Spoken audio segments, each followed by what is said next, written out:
শোন, আপনি হচ্ছে কাজের মালিক, আপনি তো ভিতরে পাড়াতে এসে আপনার দোষ নেই, কিন্তু যে পাড়াচ্ছে আমার কেউ পারে না, শোরুম পারেন পারে না, ডিলার পারে না, শোরুমও পারবে না, ওই লিগাল ইম্পোরিয়াম আছে ওমরা, ওর পারবে না, ও পারবে। আমি অ্যাকচুয়ালি সরাসরি ডাইরেক্ট কোম্পানির আন্ডারে, বুঝতে পারছেন? তাহলে এরা এই আন্ডারে রাখে আমার কেন তারা ঘুরাচ্ছে কেন? বলতে ভাই যাবে এখন বসে থাকেন ভাই আপনার গ্রাহক আছে, গ্রাহক অফিস তো গ্রাহক অফিস এই গ্রাহক দিন, তারপরে আপনি অনেক সময় দেখা যায় যে আপনারা ডিলার দিয়ে চালাচ্ছেন, চালান না? হ্যাঁ, ওরা দিন এখন আমার কোম্পানি চালাচ্ছে, আমরা কোম্পানি দিয়ে ইয়ে করতে হবে।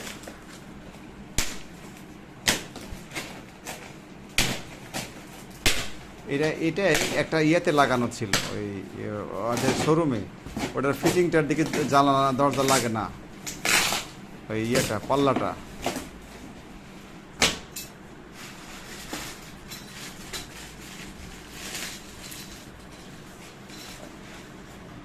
ওই ফোন দিলা দিয়ে বলতেছে স্যার বিকেলে আসবে, যে মার্কেটিংয়ের একটা আছে না যায় আপনার হেড অফিসে কাজ কোন দিচ্ছেন? হেড অফিস মানে এই যে এই রিগালের এদের যে কি কয় রিগালের ফার্নিচারের যে সার্ভিস সেন্টার। তো ফোন দিলাম, তো দেখি ওই ফোন নাম্বার দেখি ধরলো এই নাটোর ব্রাঞ্চের, মানে ওই চক কি কয় এটা